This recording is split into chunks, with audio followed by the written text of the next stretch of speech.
Questions to the Premier.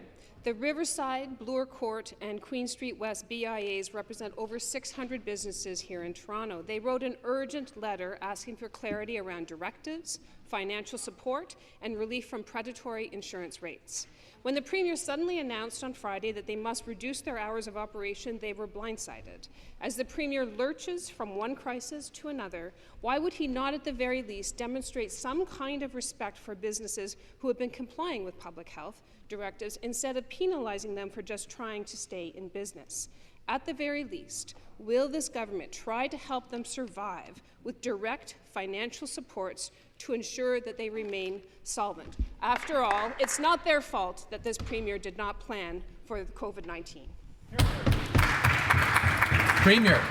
Mr. Speaker, we've been there every step of the way, and you know, my heart breaks for the restaurant owners. And by the way, I just got to tell the opposition, you can't have it both ways. You can't, in one question, say close down everything and listen to OHA, Ontario Hospital Association, and then the next question is, why did you close down the bars and the restaurants an hour early? Like, you can't have it both ways. Order.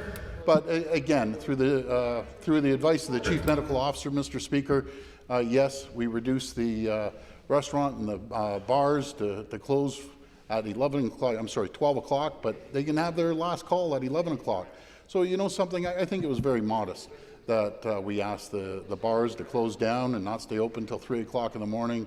We also closed the strip joints too, as well, because the transmission was 500 people versus 130 people at a restaurant.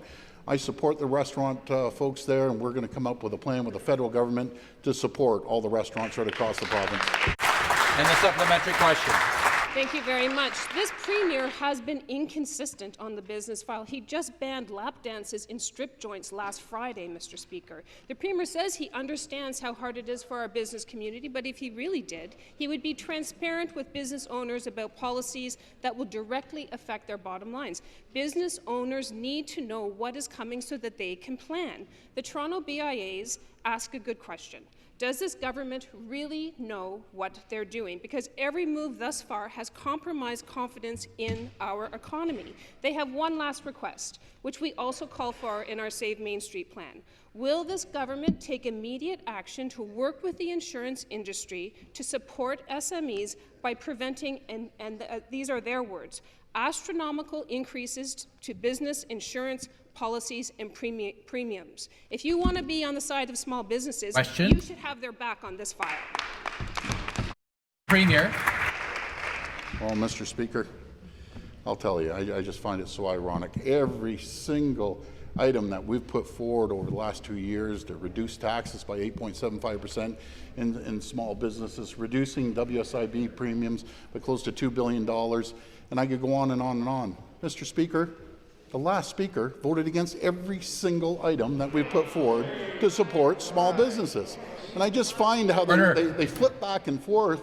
I've never put one motion forward for small businesses that they haven't disagreed with. So they're anti-business, and make no mistake about it, they're anti-business. They believe in taxing the pants off small businesses.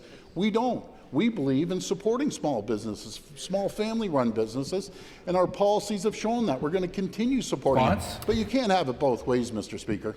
Thank you.